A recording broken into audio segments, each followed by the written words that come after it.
Hello everyone, आप सभी लोगों का एक बार फिर से आपके अपने ही YouTube channel massive skill mechanical में स्वागत है। आज के इस वीडियो में मैं आप सभी लोगों को एनएमडीसी का मॉडल पेपर डिस्कस करूंगा, जो कि अभी हमारे 2021 में जो एग्ज़ाम होने वाला है उसको ध्यान में रखते हुए मैंने इसका सिलेबस रेडी किया हूं।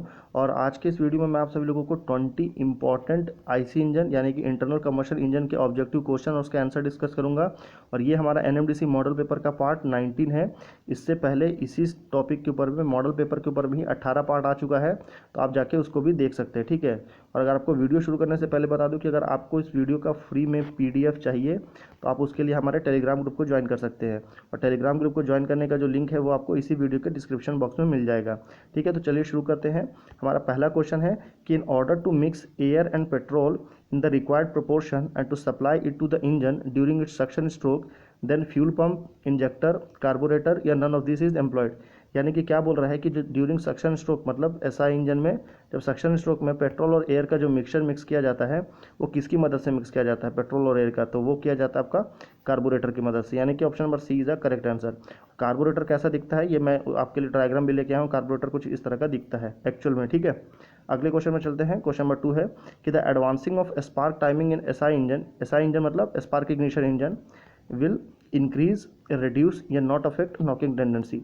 क्या होता है कि स्पार्क टाइमिंग जब हम बढ़ा देते हैं किसी भी एसआई इंजन के अंदर में तो उससे नॉकिंग के चांसेस जो होते हैं वो बढ़ जाते हैं। यानी कि option number A is the correct answer. अब ये नॉकिंग सिलेंडर इंजन है। नॉकिंग होने के बाद में इंजन कुछ इस तरह दिखता है और नॉर्मल जो सिलेंडर होता है वो इस तरह होता है। ठीक है, नॉकिंग में क्या होता है कि साइड के इंजन के जो पार्ट्स हैं उसमें हैवी वाइब्रेशन क्रिएट होता है और उस वाइब्रेशन की वजह से यहाँ पर बहुत ही हैवी साउंड क्रिएट होता है जिससे नॉक की साउंड आता है, इसलिए उसे नॉकिंग कहते हैं। ठीक है, अगले क्वेश्चन में चलते हैं। क्वेश्चन नंबर 3 है, काफ़ी ज़्यादा इंपॉर्टेंट है ये क्वेश्चन भी हमारे लिए कि the knocking in SI engine can be reduce by. जैसे नॉकिंग तो होता है हमारा एसआई इंजन में, ठीक है, पर उसको कम कैसे किया जा सकता है? रिटार्डिंग द स्पार्क यानी कि स्पार्क टाइमिंग कम करके, इंक्रीजिंग द इंजन स्पीड या इंजन की स्पीड को बढ़ा के, या बोथ ए एंड बी या नन ऑफ दिस। तो नॉकिंग जो है एसआई इंजन में कम कैसे कर सकते हैं? बोथ ए एंड बी, यानी कि स्पार्किंग के टाइमिंग को भी कम कर सकते हैं और इंजन की स्पीड को बढ़ा सकते हैं। ये दोनों केस में ही नॉकिंग जो होती है वो एसआई इंजन में वो कम हो जाती है। ठीक है, सेम आपके नॉर्मल प्रोसेस और ये नॉकिंग प्रोसेस। ठीक है, ये मैं आपको पहले ही समझा चुका हूँ। क्वेश्चन नंबर 4 में चलते हैं कि the ratio of brake power to indicated power. यानी कि काफ़ी सिंपल और बेसिक क्वेश्चन है कि ब्रेक पावर बटे इंडिकेटेड पावर ये कौन सी इफिशियंसी है? तो ये है आपकी मैकेनिकल इफिशियंसी, है ना। ठीक है, ये तो मुझे नहीं लगता कि मुझे इस पर ज़्यादा डिटेल में जाने की ज़रूरत है क्योंकि मैकेनिकल इंजीनियरिंग का ये काफ़ी ज़्यादा बेसिक क्वेश्चन है। ठीक है, अगले क्वेश्चन में चलते हैं। क्वेश्चन नंबर 5 है कि Morse test is use to determine the IP. IP मतलब इंडिकेटेड पावर। ठीक है, इंडिकेटेड पावर। तो मॉर्स टेस्ट जो है वो किसके लिए किया जाता है? Single cylinder petrol engine, 4 stroke engine, single cylinder diesel engine या मल्टी सिलेंडर इंजन।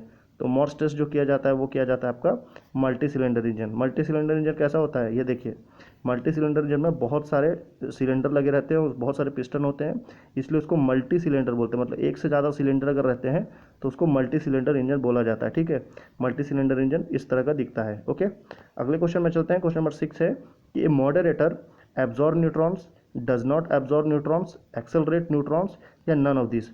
तो मॉडरेटर जो है वो क्या काम करता है? तो मॉडरेटर जो है वो न्यूट्रॉन्स को एब्जॉर्ब नहीं करता है। ठीक है, वो न्यूट्रॉन को एब्जॉर्ब नहीं करता है, मतलब डज नॉट एब्जॉर्ब न्यूट्रॉन्स। तो option number B is a correct answer.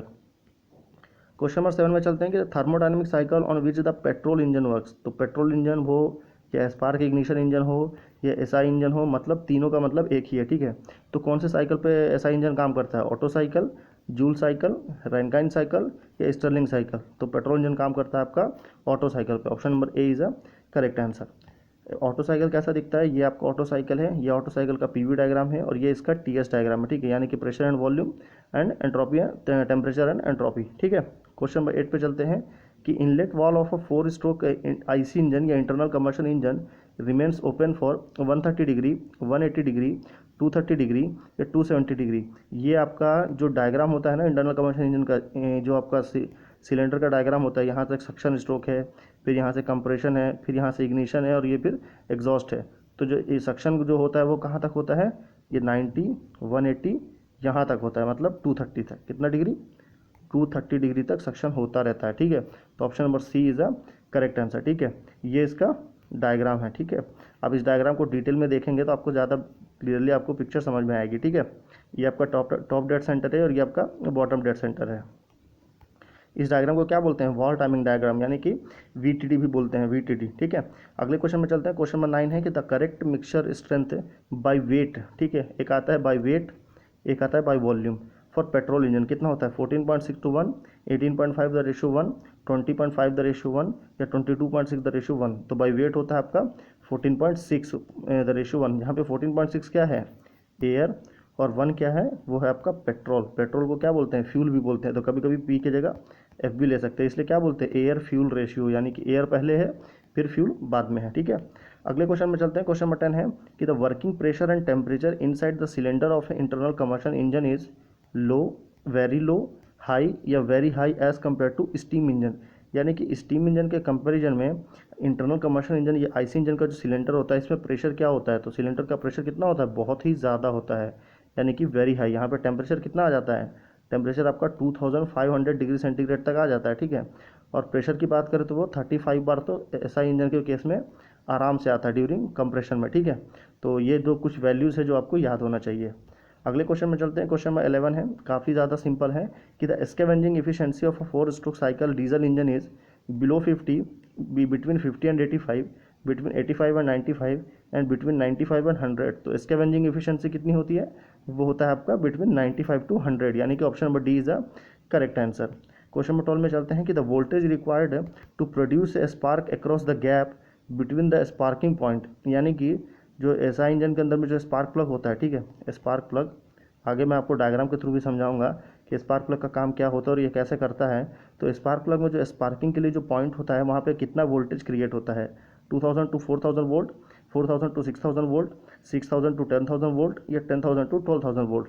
तो वोल्टेज जो क्रिएट होता है वो होता है 6000 टू 10000 वोल्ट। अभी देखिए स्पार्क प्लग कैसा है, ये आपका सिंपल मैंने स्पार्क प्लग लेकर के आया हूँ डायग्राम में। यहाँ पे जो ये स्पार्किंग पॉइंट बोलते हैं आपको, ये वाला जो पॉइंट है इसको स्पार्किंग पॉइंट बोलते हैं। यहाँ पे कितना होता है, 4000 से ज़्यादा आपका वोल्टेज क्रिएट होता है। ठीक है, इसकी वजह से ही ये स्पार्किंग होता है और फ्यूल को बर्न किया जाता है। ठीक है, अगले क्वेश्चन में चलते हैं। क्वेश्चन नंबर 13 है कि the control rod in the control system of a nuclear reactor are use to absorb excess neutrons, control fuel consumption, control temperature, या ऑल ऑफ दिस। तो कंट्रोल रॉड जो है कंट्रोल सिस्टम में क्या काम करता है, वो एक्सेस न्यूट्रॉन्स को एब्जॉर्ब भी करता है, फ्यूल कंजम्पशन को कंट्रोल भी करता है, टेम्परेचर को भी कंट्रोल करता है, यानी कि option number D is a correct answer. All of this is a correct answer. ठीक है, अगले क्वेश्चन में चलते हैं। क्वेश्चन नंबर 14 है कि if the speed of the engine is increase the indicated power will. अगर हम किसी भी इंजन की स्पीड को बढ़ा देते हैं, इंक्रीज कर देते हैं कुछ इस तरह, तो उसका इंडिकेटेड पावर क्या होगा, तो जैसे जैसे स्पीड बढ़ेगा वैसे वैसे उसका इंडिकेटेड पावर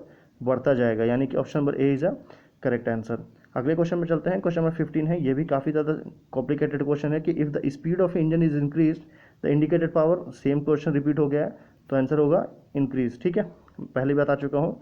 अगले क्वेश्चन में चलते हैं। क्वेश्चन नंबर 16 है कि द स्पेसिफिक फ्यूल कंजम्पशन, यहाँ पे शॉर्ट फॉर्म लिख देता हूँ, कभी कभी पूरा लिख करके सीधा सीधा बोल देता है SFC. SFC for petrol engine कितना होता है, 0.2 kg, 0.25 kg, 0.3 kg या 0.35 kg। तो एसएफसी फॉर पेट्रोल इंजन कितना होता है, वो होता है 0.25 kg, यानी कि option number B is a correct answer. अगले क्वेश्चन में चलते हैं। क्वेश्चन नंबर 17 है कि the material most commonly used for shielding is carbon, lead, concrete या ऑल ऑफ दिस। तो यहाँ पे आप ऑल ऑफ दिस देख के कन्फ्यूज़ नहीं होना है, क्योंकि कार्बन और लेड जो है वो कभी भी शील्डिंग के लिए यूज़ नहीं किया जाता है।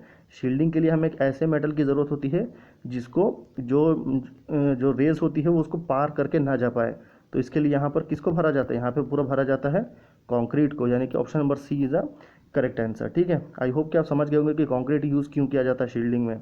क्वेश्चन नंबर 18 है कि in order to eliminate knocking in CI engine, CI engine मतलब compression ignition engine, there should be short delay period, late auto ignition, low compression ratio, high self ignition temperature of fuel. तो eliminate knocking को eliminate करने के लिए क्या किया जाता है, शॉर्ट डिले पीरियड, यानी कि option number A is a correct answer.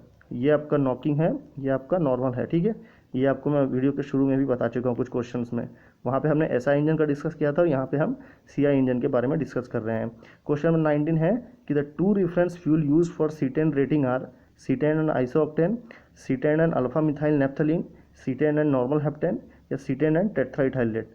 तो C10 फ्यूल के लिए जो C10 रेटिंग होता है वो क्या होता है, वो होता है आपका C10 and alpha methyl naphthalene, यानी कि option number B is a correct answer. अगर ये C10 नंबर की जगह ऑक्टेन नंबर की बात करें तो वहाँ पे क्या होता है, वो होता है आपका ऑक्टेन एंड नॉर्मल हेप्टेन, ठीक है। तो ऑप्शन नंबर सी जो है यहाँ पे C10 की जगह ऑक्टेन होता है, ठीक है। Iso octane and normal heptane, ठीक है। ये आइसो ऑक्टेन और ये नॉर्मल हेप्टेन मिलके ऑक्टेन नंबर बनाते हैं, ठीक है। अगले क्वेश्चन में चलते हैं। क्वेश्चन नंबर 20 है, लास्ट क्वेश्चन है हमारे वीडियो का, जिसका आंसर मैं आपको बताऊंगा कि in petrol engine delay period is 0.001, 0.002 second, 0.003 second, 0.004 second. तो डिले पीरियड जो होता है वो होता है आपका 0.002 सेकेंड। तो option number B is a correct answer. Last question है क्यू फॉर यू, यानी कि क्वेश्चन फॉर यू। इस क्वेश्चन का राइट आंसर आपको मुझे नीचे कमेंट करके बताना है, ठीक है। क्वेश्चन क्या है कि the pressure at the end of compression in petrol engine या इन एसआई इंजन अप्रॉक्सीमेटली 10 बार, 20 बार, 25 बार या 35 बार। ये चार ऑप्शन है। राइट आंसर क्या है नीचे कमेंट करके बताइए। और अगर आपको वीडियो पसंद आया हो तो इसे प्लीज़ लाइक करें, शेयर करें, चैनल को सब्सक्राइब करें और एनएमडीसी की प्रिपरेशन के लिए हमारे चैनल के साथ ज़रूर जुड़ जाएं। ये मैंने आंसर्स के जो लिस्ट लिखा के रखा हूँ। अगर आपको इन 20 क्वेश्चन का प्रिपरेशन बाद में करना है तो PDF हमारे पास में हमारे चैनल में अवेलेबल है, वहाँ से जाके आप ले करके बाद में रिवीजन भी कर सकते हैं, ठीक है।